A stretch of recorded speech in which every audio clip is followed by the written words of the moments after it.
ओम अज्ञानतिमिरान्धस्य ज्ञानाञ्जन शलाकया चक्षुरुन्मीलितं येन तस्मै श्री गुरुवे श्री चैतन्य मनोभीष्टं स्थापितं येन भूतले स्वयं रूप कदा मह्यं ददाति स्वपदान्तिकं वन्देऽहं श्रीगुरो श्रीयुतपथकमलं श्रीगुरून् वैष्णवांश श्रीरूपं साग्रजातं सहगणरघुनाथान्वितं तं तं सजीवं साद्वैतं सावधूतं परिजन सहितं श्री कृष्ण चैतन्य देवं श्री राधा कृष्ण पादान् सहगण ललिता श्री शाखान् हे कृष्ण करुणा सिंधु दीनबंधु जगतपति गोपेश गोपिका कांत राधा कांत नमस्ते तप्त कांचन गौरांगी श्री राधे वृंदावनेश्वरी विश्वानुसुते देवी प्रणमामि वांछाकल्पतरुभ्यश्च कृपा सिन्धुभ्येव च पतितानां पावनेभ्यो वैष्णवेभ्यो नमो नमः।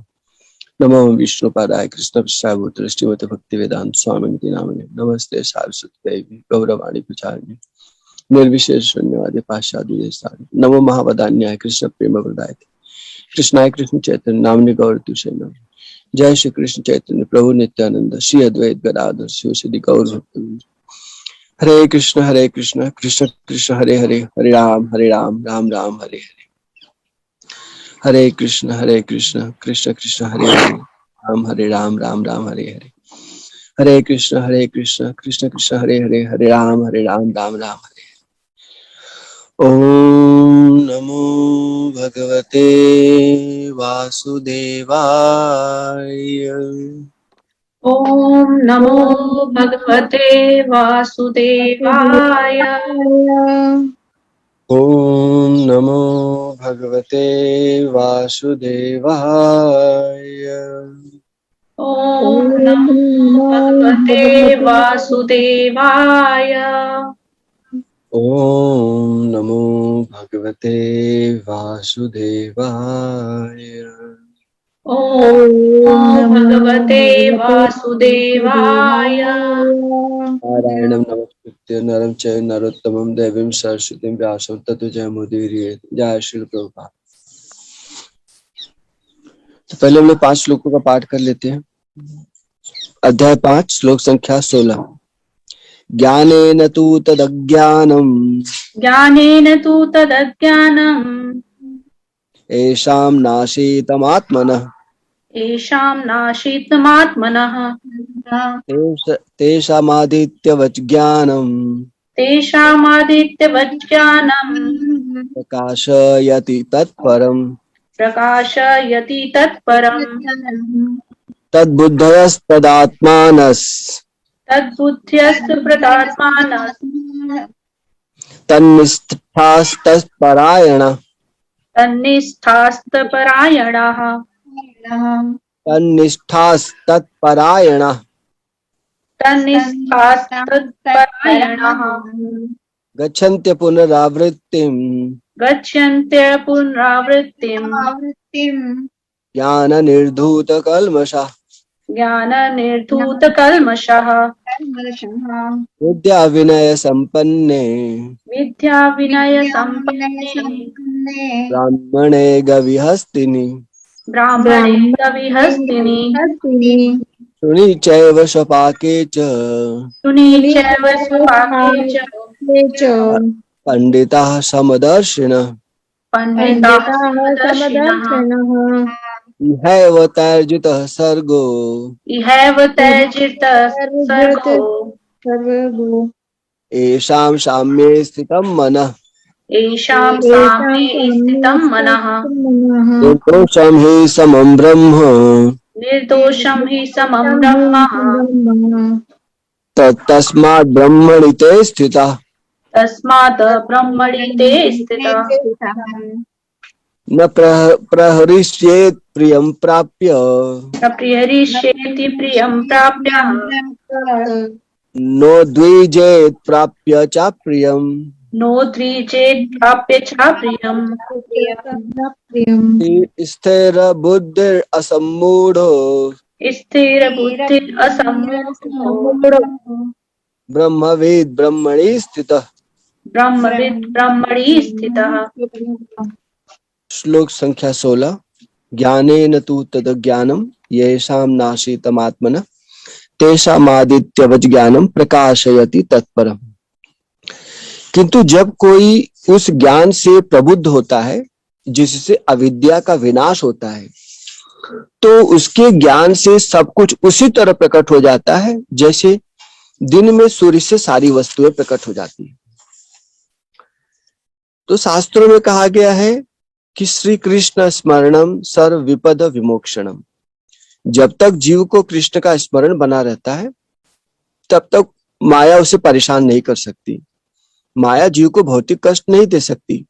इसलिए कहा गया है कि जीव को किसी न किसी रूप में कृष्ण का स्मरण सदैव बने रहना चाहिए। जिस जीव को पता है कि वह कृष्ण का अंश है, कृष्ण का नित्य दास है, कृष्ण की सेवा है उसका धर्म है, वह कभी भी माया के चंगुल में फंस नहीं सकता। लेकिन जब जीव अपने मनमानी के कारण या कुसंग के कारण या अपने आलस के कारण, किसी व्यभिचार के कारण या किसी महात्मा के प्रति अपराध के फलस्वरूप पतित होता है, तब जीव का कृष्ण स्मरण विस्मृत हो जाता है। कृष्ण का विस्मरण होते ही बुद्धि, मन व इंद्रियां दिव्यता को छोड़कर भौतिक धरातल पर उतर आती है तथा भौतिक वस्तु तथा व्यक्ति से अपने संबंध को मानने लगती है, और यही से व्यक्ति के जीवन में माया का प्रभाव शुरू हो जाता है।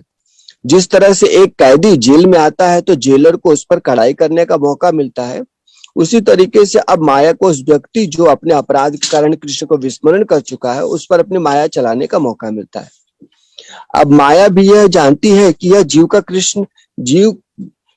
कृष्ण का नित्य दास है और अंश है, इसलिए उसे तरह तरह के भोग भी प्रदान करती है तथा साथ में कृष्ण विस्मृति के कारण तरह तरह के कष्ट भी प्रदान करती है। उसका कष्ट लंबा चलता है, इसलिए वह ऐसा करते हो कि उसके पास कोई साधु संत महात्मा न पहुंच जाए, नहीं तो व्यक्ति कृष्ण के स्मरण को प्राप्त कर लेगा। कभी कभी बहुत बार ऐसा होता है कि व्यक्ति स्वयं भी ऐसा रचपच जाता है कि महात्मा गण आकर पुकारते हैं और कृष्ण नाम बुलवाते हैं, लेकिन मायाग्रस्त जीव कृष्ण का नाम लेने से संकोच करता है। अपनी जड़ता के कारण जीवन में परिवर्तन नहीं लाना चाहता। ऐसा जीव अविद्या के घोर अंधकार में फंसा रहता है। तो एक बार एक राजा का लड़का जंगल में कुछ सैनिकों के साथ लेकर शिकार खेलने गया, पर जंगल में उसका सामना खूंखार डकैतों से हो गया। उन्होंने सैनिकों को मार डाला और राजकुमार को पीट पीट कर अधमरा कर दिया और उसके सब कीमती गहने वस्त्र छीनकर भाग गए। जब राजकुमार 4 दिनों के बाद होश में आया तो उसकी माथे पर चोट के कारण स्मृति का नाश हो गया था। वह कुछ नहीं समझ पाया और सहज ही भूखे नंगे हाल में कुछ दिन जंगली कंदमूलों को खाकर पेट भरने लगा। फिर एक दिन फटेहाल अवस्था में गांव में रोटी मांगते हुए घूम रहा था, तभी मंत्री ने उसे देख लिया, पर उसकी दिमागी अवस्था को समझकर रोटी खिलाने का बहाना बनाकर महल में ले आए, पर उसे कुछ भी स्मरण नहीं था। तब उसे सजा धजाकर उसका उपचार कराया। तब 1 महीने में उसकी स्मृति का वापस आ गई और वह अपने वैभव को पुनः पा गया। ठीक यही दुर्दशा उस जीव की होती है जो कृष्ण को भूलकर संसार को और इस परिवार को अपना मानता है। तो इस कथा में अगर हम ध्यान से देखें तो पाएंगे कि वह मंत्री राजकुमार को पहचानता था। उसका कुल खानदान कितना ऊंचा वैभवशाली, वह राजकुमार को पुनः उसके पिता से मिलवा दिया। और यही रोल होता है गुरु का शिष्य के जीवन में। महाभारत की कथा का एक प्रसंग है।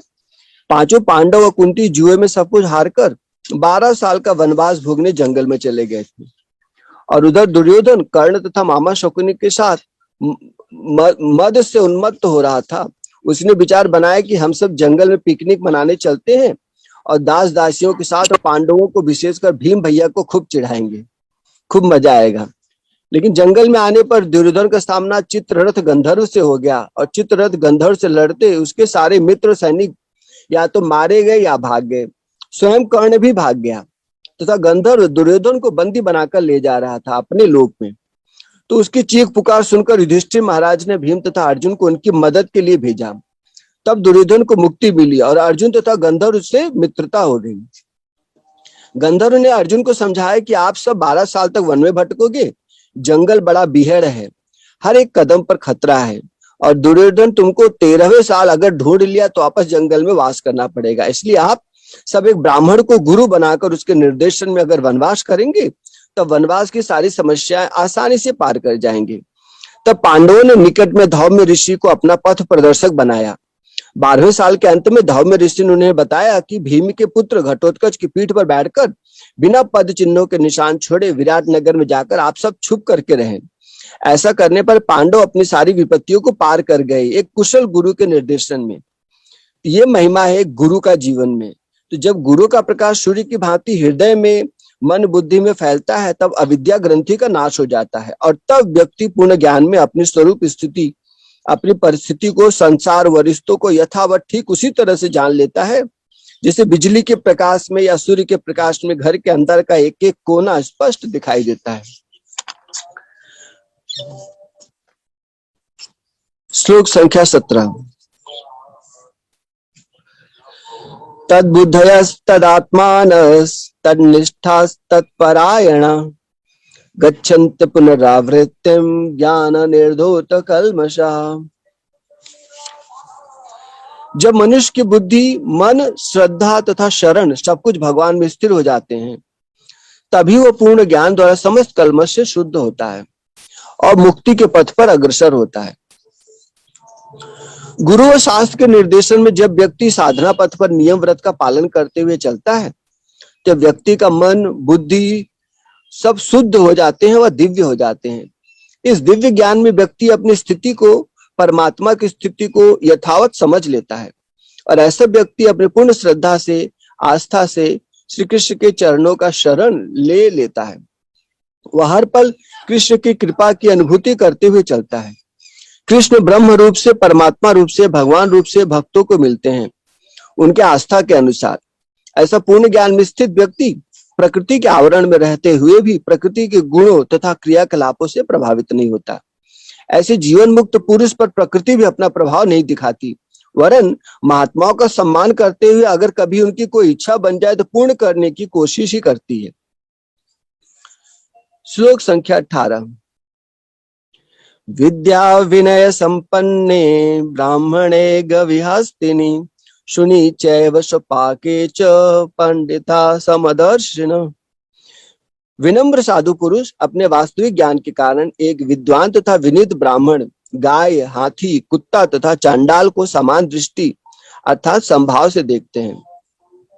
यहाँ शब्द है विद्या विनय संपन्न, अर्थात जो व्यक्ति विद्या तथा विनय से अर्थात विनम्रता से संपन्न है। जब व्यक्ति भौतिक ज्ञान को धारण करता है तो वह अपने आप को एक ज्ञानी, पढ़ा लिखा मानता है तथा अहंकार से ग्रस्त होकर टेढ़ा व्यवहार करता है। संसार की विद्या विद्या न होकर अविद्या का ही अंश है, क्योंकि यह पेट पालने का साधन मात्र है। इस भौतिक ज्ञान में आत्मा तथा परमात्मा का परिचय, प्रकृति के तत्वों का विश्लेषणात्मक अध्ययन नहीं होता। व्यक्ति अपने आप से अनजान, आत्मा, परमात्मा तथा प्रकृति के गुणों से अनजान बनकर अहंकारी, कामी, क्रोधी बनकर अपने लगे सगे व्यक्तियों का अपराध करता है। लेकिन जो व्यक्ति दिव्य ज्ञान की स्थिति में पहुंच जाते हैं वह अपने तथा परमात्मा, आत्मा के सम्यक स्थिति व रिश्ते को जान जाते हैं। ऐसा व्यक्ति सारे शरीरों में आत्मा तथा परमात्मा का दर्शन करता है। चूंकि वह हर एक शरीर में आत्मा तथा परमात्मा का दर्शन करता है, इसलिए वह किसी का हिंसा नहीं करता, सबके साथ में सौहार्द बनाकर रहता है। भक्ति वेदांत स्वामी श्रील प्रभुपाद इस तात्पर्य में कहते हैं कि कृष्ण भावना भावित व्यक्ति योनि या जाति में भेद नहीं मानता। सामाजिक दृष्टि से ब्राह्मण तथा चांडाल भिन्न भिन्न हो सकते हैं अथवा योनि के अनुसार कुत्ता, गाय तथा हाथी भिन्न हो सकते हैं, किंतु विद्वान योगी की दृष्टि में शरीरगत भेद अर्थहीन होते हैं। इसका कारण परमेश्वर से उनका संबंध है और परमेश्वर परमात्मा रूप में हर एक हृदय में स्थित है। परम सत्य का ऐसा ज्ञान वास्तविक यथार्थ ज्ञान है। जहां तक विभिन्न जातियों या विभिन्न योनियों में शरीर का संबंध है, भगवान सबों पर समान रूप से दयालु है, क्योंकि वो प्रत्येक जीव को अपना मित्र मानते हैं। फिर भी जीवों की समस्त परिस्थितियों में वे अपना परमात्मा स्वरूप बनाए रखते हैं।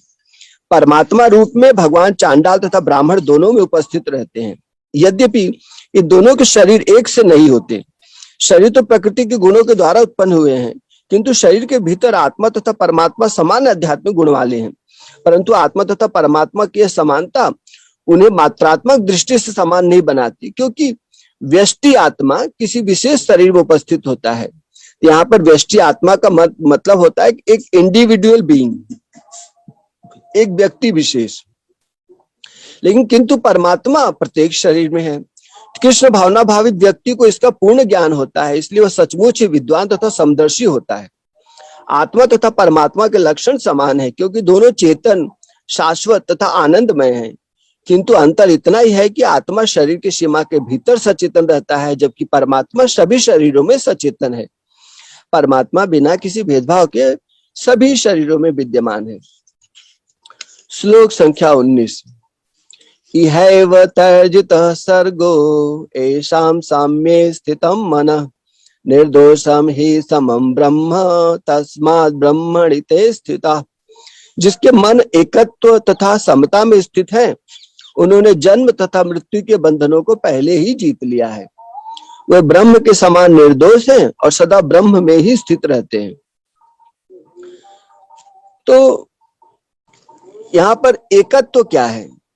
उस एक परमात्मा का सारे जीवों में दर्शन करना, ये समता है। शरीर विभिन्न होने पर भी सारे शरीरों को भगवान का घर मानना। सारे शरीर किसी भी योनि के ही हो, सब एक पंचभूतों से ही बनते हैं। परमात्मा हर जीवात्मा के साथ हर शरीर में निवास करते हैं। ऐसी समझ उत्पन्न होने पर अब आप अपना पराया का भेद कहाँ रहा? दुश्मन मित्र, पशु पक्षी जानवर के साथ में एक मित्रवत व्यवहार। जब हम सारे जीवों में एक परमात्मा का दर्शन करते हैं, तब सारे जीवों में से घृणा व हिंसा का भाव मिट जाता है, मन से डर का भाव निकल जाता है। ऐसी स्थिति में जीव, जानवर, पशु सब हमसे मित्रवत व्यवहार करने लगते हैं। हमारी नासमझी, डर, भय, अज्ञान सारे जीवों में डर भय प्रसारित करके एक दूसरे के प्रति हिंसा करवा देते हैं।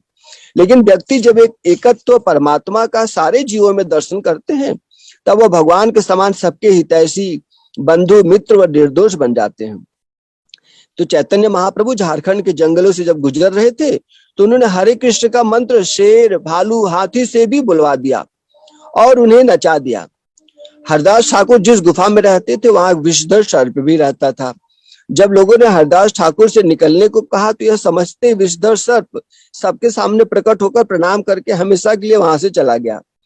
एक महात्मा जंगल में ध्यान लगाते थे, तब शेर आकर उनकी पीठ के पास बैठ जाता था, तो वे शेर को तकिया बनाकर उसको झुक कर बैठ करके अपना जप करते थे। तो इस तरह से हम देखते हैं कि महात्माओं के साथ में जंगली जानवरों का भी एक अलग से ही एक संबंध, एक प्रेमपूर्ण संबंध हो जाता है। और कुछ कुछ महात्माओं के तो ऐसे भी चरित्र आते हैं कि जहां पे उन्होंने जप किया था, उनका शरीर पूरा हो गया था, वहां पर बकरी और बाघ साथ में वहां पर उनका अंदर का प्रकृति में ही वो जो हिंसा था वो ही खत्म हो जाती है। वहां पर आकर के सबके मन में वैर और दोष सब खत्म हो जाते हैं, और वहां पर बकरी और बाघ और शेर साथ में उधर सरोवर में पानी पीते हैं। ऐसा महात्माओं के भजन का फल है, उनका चिंतन का फल है। श्लोक संख्या 20। न प्रहृष्येत प्रियम प्राप्य, नो द्विजेत प्राप्य चा प्रियम, स्थिर बुद्धि असम्मूढ़ो ब्रह्मवेद ब्रह्मणि स्थितः। जो न तो प्रिय वस्तु को पाकर हर्षित होता है और न अप्रिय को पाकर विचलित होता है, जो स्थिर बुद्धि है, जो मोह रहित है और भगवत विद्या को जानने वाला है, वह पहले से ब्रह्म में स्थित रहता है। अब यहाँ पर प्रभुपाद जी ने तात्पर्य में लिखा है कि ये स्वरूप सिद्ध व्यक्ति के यहाँ पे लक्षण दिए गए हैं। पहला लक्षण यह है कि उसमें शरीर और आत्म तत्व के तादात्म्य का भ्रम नहीं रहता, मतलब शरीर और आत्मा को एक नहीं मानता। वह यह भली भांति जानता है कि मैं ये शरीर नहीं हूं, अपितु भगवान का एक अंश हूं। अतः कुछ प्राप्त होने पर न तो उसे प्रसन्नता होती है और न इस शरीर की कुछ हानि होने पर शोक करता है। तो मन की यह स्थिरता स्थिर बुद्धि या आत्मबुद्धि कहलाती है। अतः वह न तो स्थूल शरीर को आत्मा मानने की भूल करके मोहग्रस्त होता है और न शरीर को स्थायी मानकर आत्मा के अस्तित्व को ठुकराता है। इस ज्ञान के कारण वह परम सत्य अर्थात ब्रह्म, परमात्मा तथा भगवान के ज्ञान को भलीभांति जान लेता है। इस प्रकार वो अपने स्वरूप को जानता है और परब्रह्म से हर बात में तदाकार होने का कभी यत्न नहीं करता। इसे ब्रह्म साक्षात्कार या आत्म साक्षात्कार कहते हैं। ऐसी स्थिर बुद्धि कृष्ण भावनामृत बुद्धि कहलाती है। श्लोक संख्या 21। बाह्य स्पर्शेश्व शक्तात्मा विन्दत्यात्मनि यत् सुखम स ब्रह्म योग युक्तात्मा सुखम अक्षयम अश्नुते। ऐसा मुक्त पुरुष भौतिक इंद्रिय सुख की ओर आकृष्ट नहीं होता, अपितु सदैव समाधि में रहकर अपने अंतर में आनंद का अनुभव करता है। इस प्रकार स्वरूप सिद्ध व्यक्ति परब्रह्म में एकाग्रचित होने के कारण असीम सुख भोगता है। जो व्यक्ति अपने स्वरूप से भटका हुआ है, संसार में उसको भटकना ही पड़ता है। हर व्यक्ति का एक केंद्र होता है, अपने स्वरूप में स्थित रहना, यही उसका केंद्र है। आत्मा तथा परमात्मा की स्थिति का अनुभव करते हुए चलना, यही उसका केंद्र में स्थित होना है। ऐसा व्यक्ति आत्म केंद्रित कहलाता है, यह स्वरूप सिद्ध कहलाता है। जो इस स्थिति से विचलित होता है, अपनी स्मृति को खोए हुए राजकुमार या भिखारी किसी अवस्था में भटकना जैसा होता है। ऐसे भटके हुए व्यक्ति का प्रकृति के साथ सामंजस्य मिट जाता है। फिर वह घृणा, द्वेष और राग जैसी विषमता की स्थिति में आ जाता है। पर जब वो आत्म केंद्र में स्थित हो जाता है, जिंदगी की सारी विषमता का नाश हो जाता है। काम, क्रोध, मद, मोह, लोभ का साम्राज्य खत्म हो जाता है। ऐसी स्थिति में व्यक्ति इंद्रियों के किसी भी विषयों से आकृष्ट नहीं होता, क्योंकि वह अंतर मन में परब्रह्म के ध्यान से ओतप्रोत रहता है। जो जीव अपने स्वरूप के रस का पान नहीं करता, वो भौतिक भोगों में रस को तलाश करेगा ही। लेकिन जब कृष्ण नाम, राधा नाम मुख में मधुरिमा मिलने लगता है, तब भौतिक भोग तुच्छ जान पड़ते हैं। किसी महात्मा ने कहा है, गर मोहि राम लागते नीके, गर मोहि राम लागते नीके, तो सडरस, नवरस और मधुर रस हो जाते सब फीके। गर मोहि राम लागते नीके। यहाँ पर प्रभुपाद जी ने तात्पर्य में कहा हुआ है कि यमुनाचार्य की बात को उन्होंने कहा हुआ है कि यमुनाचार्य जी कहते हैं कि जब से मैं कृष्ण की दिव्य प्रेमा भक्ति में लगकर उसमें नित्य नवीन आनंद का अनुभव करने लगा हूं, तब से जब भी काम सुख के बारे में सोचता हूं तो इस विचार पर ही थूकता हूं और मेरे ओठ अरुचि से सिमट जाते हैं। ब्रह्म योगी अथवा कृष्ण भावना भावित व्यक्ति भगवान की प्रेमा भक्ति में इतना अधिक लीन रहता है कि इंद्रिय सुख में उसकी तनिक भी रुचि नहीं रह जाती। भौतिकता की दृष्टि में काम सुख ही सर्वोपरि आनंद है, सारा संसार उसी के वशीभूत है, और भौतिकतावादी लोग तो इस प्रोत्साहन के बिना कोई कार्य ही नहीं कर सकते। किंतु कृष्ण भावनामृत में लीन व्यक्ति काम सुख के बिना ही उत्साह पूर्वक अपना कार्य करता रहता है। यही आत्म साक्षात्कार की कसौटी है। आत्म साक्षात्कार तथा काम सुख कभी साथ साथ नहीं चलते। कृष्ण भावना भावित व्यक्ति जीवन मुक्त होने के कारण किसी प्रकार के इंद्रिय सुख द्वारा आकर्षित नहीं होता। श्लोक संख्या 22। ये ही संस्पर्श जा भोगा दुख योनय एव ते आद्यंतवंत कौन्तेय न तेषु रमते बुध। भौतिक भोगों को भोगने के लिए इंद्रिय के विषयों को इंद्रिय से स्पर्श कराना या नजदीक लाना होता है। इंद्रिय जनित जितने भी भोग हैं एक स्पर्श जन्य सुख मात्र हैं। इंद्रियों के विषय इंद्रियों के नजदीक रख दिए जाएं और इंद्रियां चंचल न हो जाए तो संभव नहीं। एक मेरे वरिष्ठ गुरु भाई मुझसे कहते हैं कि मैं मिठाइयों का दुश्मन हूं, अर्थात मिठाई मेरे सामने आ जाए और ज्यादा देर तक सुरक्षित रहे संभव नहीं है, इसलिए मैं मिठाइयों का दुश्मन हूं। तो आप लोग अपने में पता कर सकते हैं कि कौन कौन मिठाइयों का, इमली का, अचार का, पिज्जा का दुश्मन है। तो जो व्यक्ति जितना ही अपने इंद्रियों को भोग में लगाता है वह उतना ही अपने भ्रम का विस्तार करता है। उसका मन इंद्रिय विषयों में ही भटकता रहता है, दिव्य विषयों में गमन नहीं कर सकता। और जितना मन इंद्रिय विषयों में फंसता चला जाता है उतना ही चंचल बनता है, उतनी जल्दी वह अपने आत्मिक ऊर्जा व शारीरिक ऊर्जा का क्षय करके रोग व बुढ़ापे को न्योता देता है। तो भगवान कृष्ण कहते हैं कि ये भौतिक भोग आदि तथा अंत वाले होते हैं। अर्थात जलेबी आपको बहुत अच्छी लगती है तो 2 किलो सामने रख दिया जाए तो पहले में तो बहुत ज्यादा आनंद, चौथे पांचवें में आनंद, 10वें 12वें में सुख आनंद, 15वें 20वें में दुख का कारण बन जाता है और व्यक्ति को उल्टी होने लगती है। इसी तरह से स्पर्श सुख है, यह एक घाव को हल्का हल्का कुरेदने के जैसा है। शुरू में थोड़ा अच्छा लगता है, फिर कुरेदते जब रक्त बहने लगता है तब कुरेदने का सुख दुख में परिवर्तित हो जाता है। तो याति महाराज कहते हैं कि अग्नि में अगर कोई भी घी छोड़ता रहे, सोचे कि अग्नि बुझ जाएगी तो संभव नहीं है। अग्नि बुझाने के लिए हवन सामग्री घी को अग्नि में डालना बंद करना पड़ेगा। मन को इंद्रिय विषयों से परे करना होता है। तो नियमित कृष्ण प्रसाद को ही ग्रहण करके हम इंद्रिय विषयों को वश में कर सकते हैं। एक सेठ के यहाँ एक बकरी थी, उसको दिन भर हरा चारा खिलाने के बाद भी चारा देखकर फिर उसमें मुंह मारती रहती थी। सेठ जी परेशान हो गए, कितनी भूखी है कि आदत खराब है। उन्होंने लोगों के समक्ष इनाम रखा कि जो व्यक्ति इस बकरी को चारा खिला के संतुष्ट कर देगा, अर्थात चारा सामने और बकरी मुंह न मारे, तब वो बड़ा इनाम देंगे। तो ढेर सारे लोग आए और बकरी को ले जाकर एक एक महीना खूब खिलाए कि अब इसका पेट भर जाए, लेकिन चारा सामने आते ही बकरी फिर मुंह मारने लगती चारे में। कोई सफल नहीं हुआ।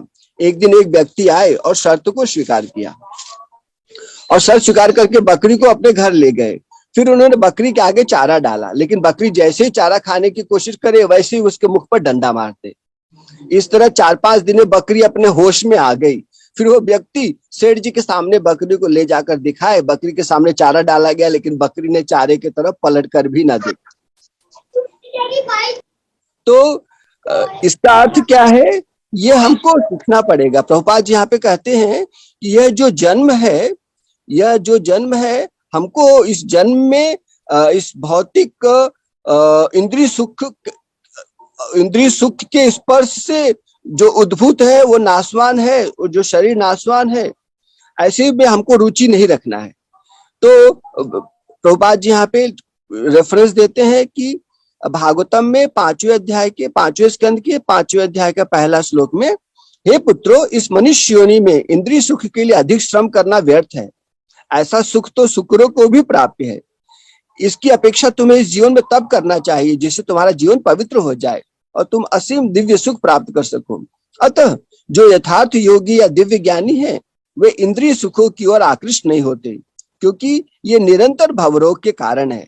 जो भौतिक सुख के प्रति जितना ही आसक्त होता है उसे उतने ही अधिक भौतिक दुख मिलते हैं। श्लोक संख्या 23। शक्नोति हैव यः सोढुम् प्राक् शरीर विमोक्षणात् काम क्रोधोद्भवं वेगम स युक्तः स सुखी नरः। यदि शरीर को त्यागने के पूर्व कोई मनुष्य इंद्रिय के वेगों को सहन करने तथा इच्छा एवं क्रोध के वेग को रोकने में समर्थ होता है तो वह इस संसार में सुखी रह सकता है। तो यह इंद्रिय के वेगों को वश में करने से पहले व्यक्ति को समझना पड़ेगा कि ये इंद्रिय के वेग कौन है और ये किस तरह से व्यक्ति को पतन के रास्ते पर ले जाते हैं, और इनको जानकर के कोई इनसे बचने की कोशिश कर सकता है। इसके लिए हम लोग पहले समझते हैं इंद्रियों के 6 वेग कौन से हैं। तो इंद्रियों के 6 वेग हैं। इसकी व्याख्या रूप गोस्वामी पाद ने अपने पुस्तक उपदेशामृत में लिखा हुआ है, जिसके पहले श्लोक में आता है, वाचो वेगम मनसः क्रोध वेगम जिह्वा वेगम उद्रोपस्थ वेगम एतान वेगान यो विषहेत धीरा सर्वाम अपीमा पृथ्वीम स शिष्यात्। जो इस 6 वेगों को वश में कर लेता है वह पूरे पृथ्वी भर के व्यक्तियों को अब शिष्य बना सकता है। तो ये 6 वेग है। पहला वाणी का वेग, दूसरा मन का वेग, तीसरा क्रोध का वेग, चौथा जिह्वा का वेग, पांचवा उदर का वेग और छठा उपस्थ वेग। तो वाणी का वेग क्या है? भगवान की लीला कथा नाम को छोड़कर जो वाणी व्यर्थ का प्रलाप करती है, समय बर्बाद करती है, ये ठीक ऐसे ही है जैसे मेढक टर टर करके अपने मृत्यु अर्थात सर्प को अपने तरफ बुला रहा है। जो लोग व्यर्थ का बकवाद करते हैं, सामाजिक राजनीतिक विषयों पारिवारिक विषयों की चर्चा में ही समय बिता देते हैं, ये अपने काल देवता को शीघ्र आने का निमंत्रण दे रहे हैं। कई लोगों से पूछा जाए कि आप क्या कर रहे हो, बोलते हैं टाइम पास। तो टाइम पास का तरीका इनका क्या है? या टेलीविजन देख करके, या कुछ तो ड्रामा देख करके, या मोबाइल पे गेम खेल करके, या व्यर्थ का बकवाद करके अपने समय को बिता रहे हैं। लेकिन ये भूल जाते हैं कि जो समय का दुरुपयोग करता है, जो समय को पास करता है, समय उसको भी जल्दी से पास कर देते हैं, मतलब निकाल देते हैं, वो उसका केयर नहीं करते। जो समय का केयर नहीं करता, समय का सदुपयोग नहीं करता, ऐसे व्यक्ति का जीवन भी व्यर्थ हो जाता है। दूसरा है मन का वेग। तो इंद्रियों का राजा मन ही है। जिसका मन संतुलन में नहीं, वह इंद्रियों रूपी द्वारों से अपने आत्मा तथा शरीर की ऊर्जा को बहा देता है। तरह तरह से इंद्रियों से सुख भोगने की कामना में कई अनैतिक कर्म कर डालता है, जिससे मन का भ्रम बढ़ जाता है। ऐसा मन आत्मपतन का कारण बनता है। तीसरा है क्रोध का वेग। क्रोध को काम का छोटा भाई कहते हैं। यह क्रोध उस अग्नि की तरह होता है जो सब कुछ जला डालने की क्षमता रखता है। यह क्रोध जब शुरू होता है तो सबसे पहले विवेक को खत्म कर देता है। कहते हैं कि क्रोध एक कामना की इच्छा से शुरू होता है पर पश्चाताप पर खत्म होता है। 5 मिनट का क्रोध 50 साल के रिश्ते को भी खत्म कर देता है। चौथा है जिह्वा वेग, फिर उदर वेग, फिर उपस्थ वेग। तो जीवा का वेग है अलग अलग स्वादों के लिए दौड़ लगाना। जीवा हमेशा चटपटा वस्तु चखने की चाह करती है। जब जीवा चटपटा चीज को चखने की चाह करती है तो उसको स्वाद को एक दो टुकड़े में मिल जाता है, लेकिन तब आ खड़ा होता है उदर का वेग। ये कहता है कि थोड़ा और, थोड़ा और।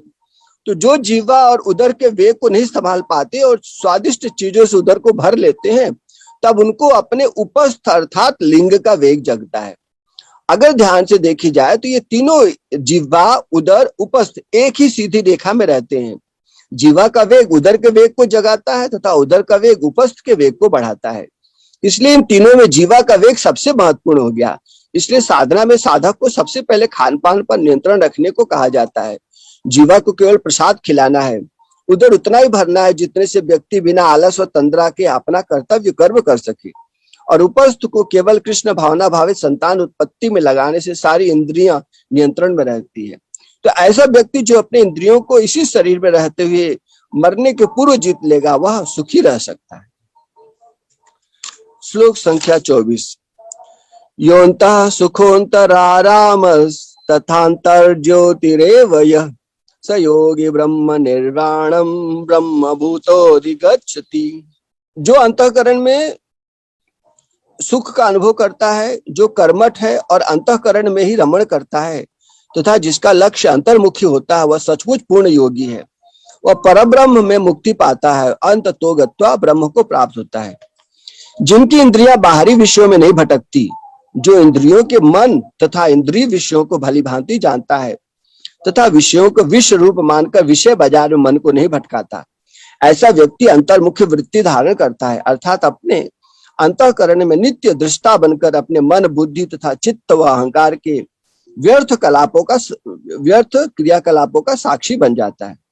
वह अंतःकरण में होने वाली दृश्य वह प्रकट होने वाले विचारों से प्रभावित नहीं होता। ऐसा व्यक्ति परब्रह्म अर्थात अपने भगवान में, उनकी लीला कथा में, उनकी स्मृति में अपना समय व्यतीत करता है। तो प्रभुपाद जी यहाँ पे तात्पर्य में कहते हैं कि जब मनुष्य अपने अंतःकरण में सुख का अनुभव नहीं करता, तब तक भला ब्रह्म बाह्य सुख को प्राप्त कराने वाली बाह्य क्रियाओं से कैसे छूट सकता है। मुक्त पुरुष वास्तविक अनुभव द्वारा सुख भोगता है, अथवा किसी भी स्थान में मौन भाव से बैठकर अंतःकरण में जीवन के कार्यकलापों का आनंद लेता है। ऐसा मुक्त पुरुष कभी बाह्य भौतिक सुख की कामना नहीं करता। यह अवस्था ब्रह्मभूत कहलाती है, जिसे प्राप्त करने पर भगवत धाम जाना निश्चित है। श्लोक संख्या 25। लभन्ते ब्रह्म निर्वाणम ऋषयः क्षीण कल्मषा छिन्नद्वैधा यतात्मानः सर्वभूत हिते रतः। जो लोग संशय से उत्पन्न होने वाले द्वैत से परे हैं, जिनके मन आत्म साक्षात्कार में रत हैं, जो समस्त जीवों के कल्याण कार्य करने में सदैव व्यस्त रहते हैं और जो समस्त पापों से रहित है, वे ब्रह्म निर्वाण अर्थात मुक्ति को प्राप्त होते हैं। तो आत्म साक्षात्कार के मार्ग में साधक को जो सुख व शांति मिलता है, वह चाहता है कि ढेर सारे जीव मनुष्य जो भौतिक कलमश से ग्रस्त होकर तरह तरह के कष्ट पा रहे हैं, उनको भी आत्मा का सुख, आत्म साक्षात्कार का सुख, श्री भगवान के लीला कथा के कहने व सुनने का सुख प्राप्त हो। यह कहलाती है जीव दया। इसलिए ऐसे व्यक्ति केवल आत्म साक्षात्कार को प्राप्त करके संतुष्ट नहीं होते, बल्कि जीवों के कल्याण के लिए उनको श्री भगवत आराधना में, गुण लीला कथा में तथा नाम के चिंतन में लोगों को प्रवृत्त कराते हैं। तो भक्ति वेदांत स्वामी श्री प्रभुपाद यहाँ पे तात्पर्य में कहते हैं कि केवल वही व्यक्ति सभी जीवों के कल्याण कार्य में रत कहा जाएगा जो पूर्णतया कृष्ण भावना भावित है।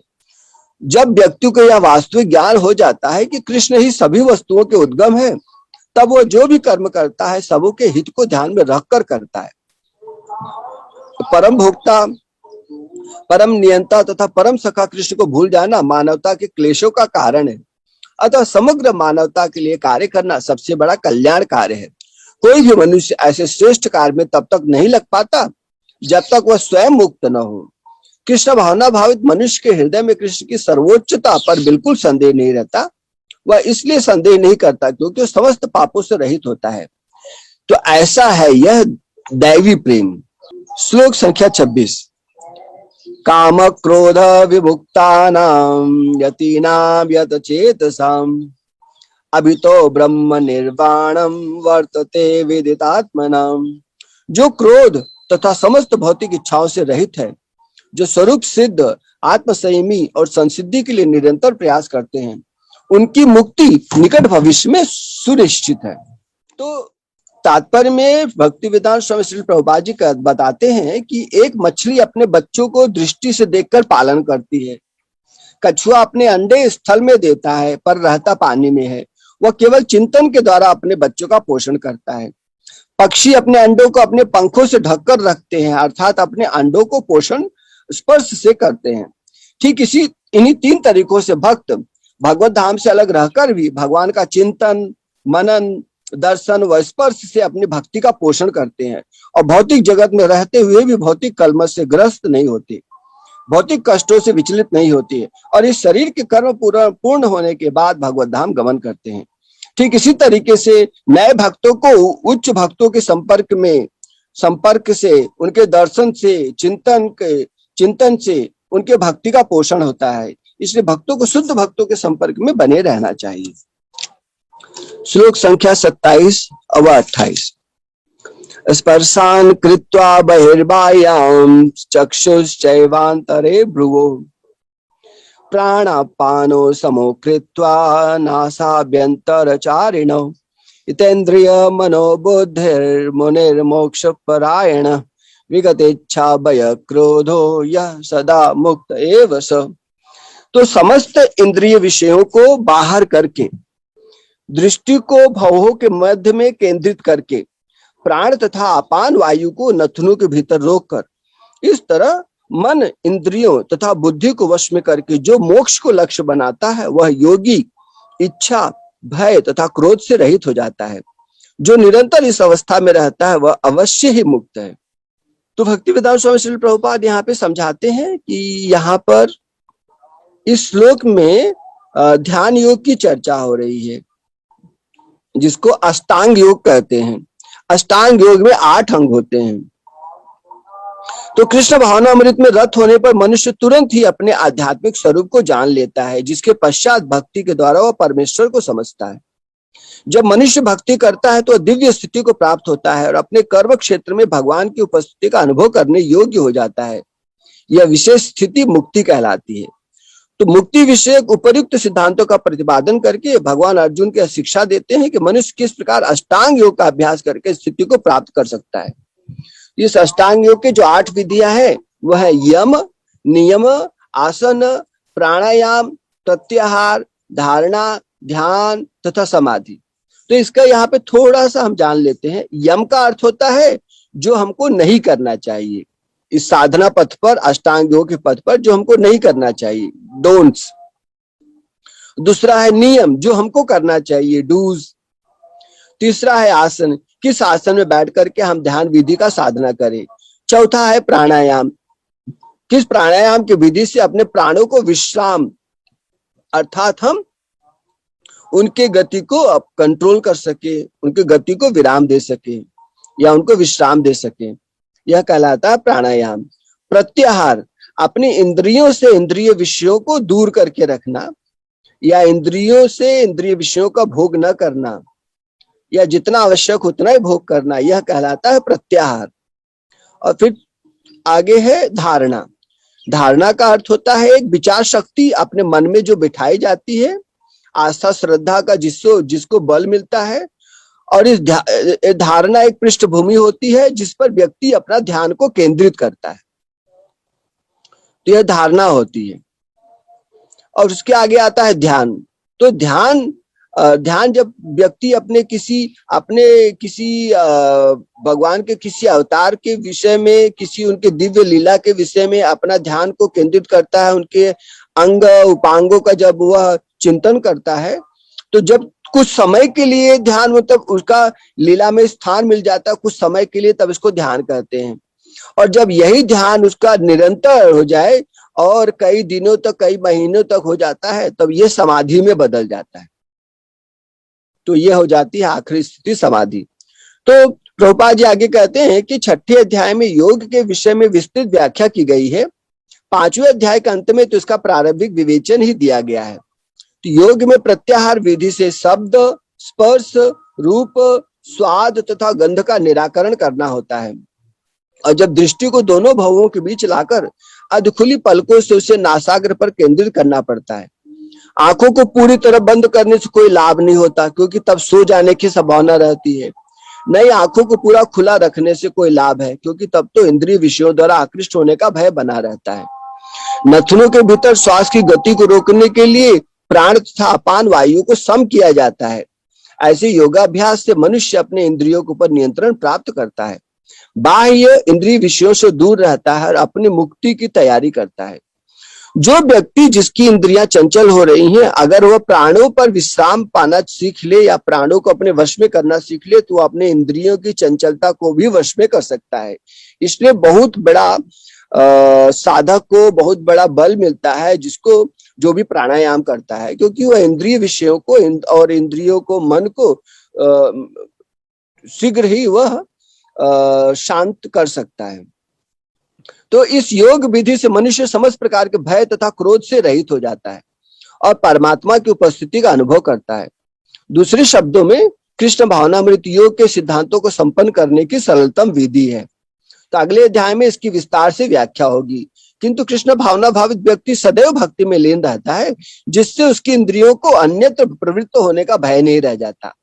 तो अष्टांग योग की अपेक्षा इंद्रियों को वश में करने की सबसे उत्तम विधि है कृष्ण भावनामृत, क्योंकि इसमें अलग से इंद्रियों को वश में करने की इच्छा नहीं की जाती। कृष्ण की सेवा में इंद्रियां अपने आप में ही शांत हो जाती हैं, वश में हो जाती हैं।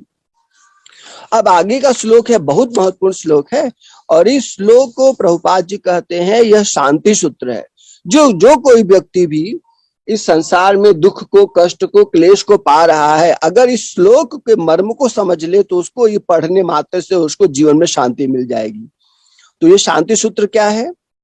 श्लोक संख्या 29।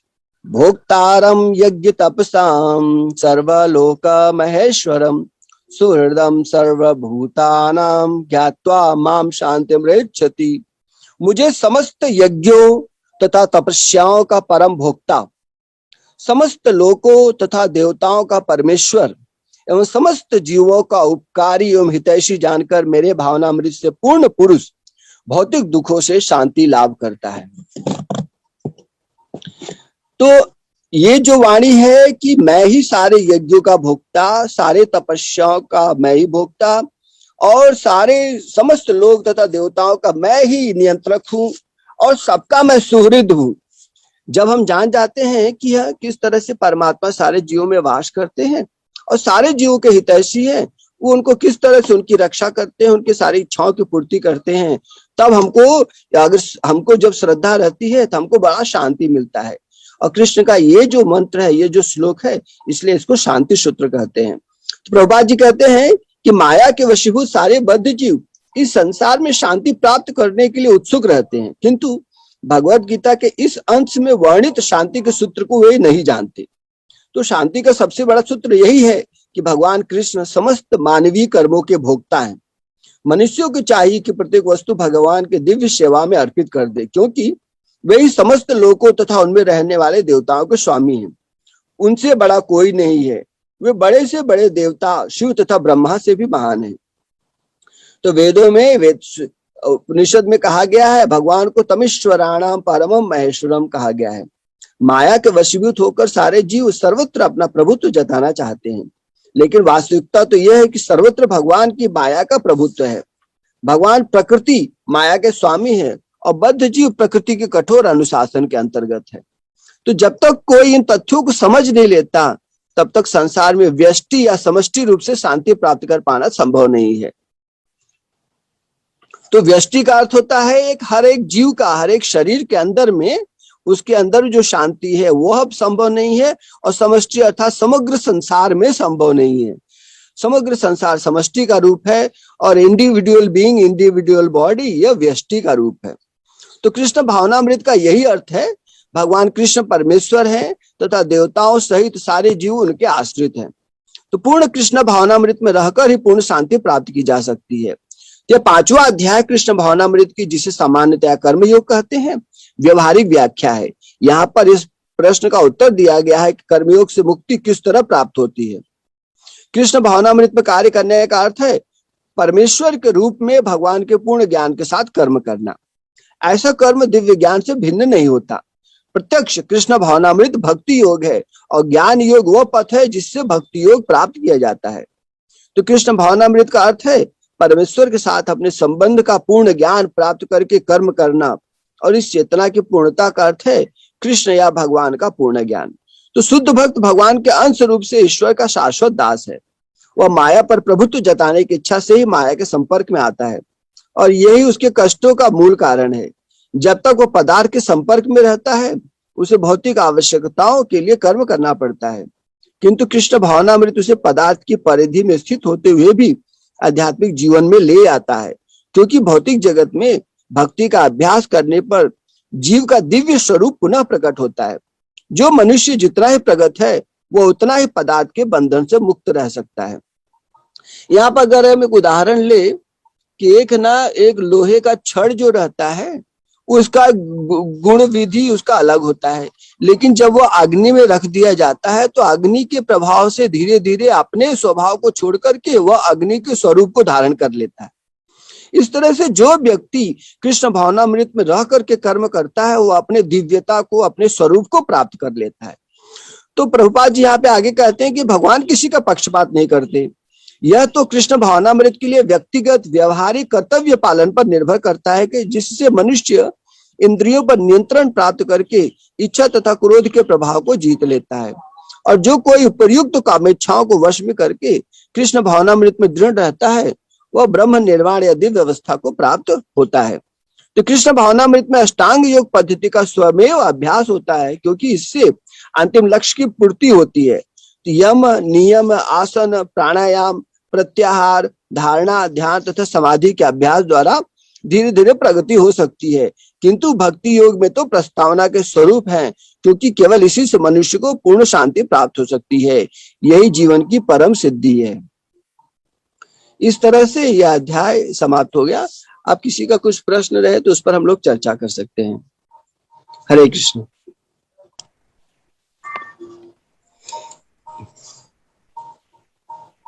ठीक है, किसी का कोई प्रश्न नहीं तो हम यहीं पे फिर विश्राम लेते हैं।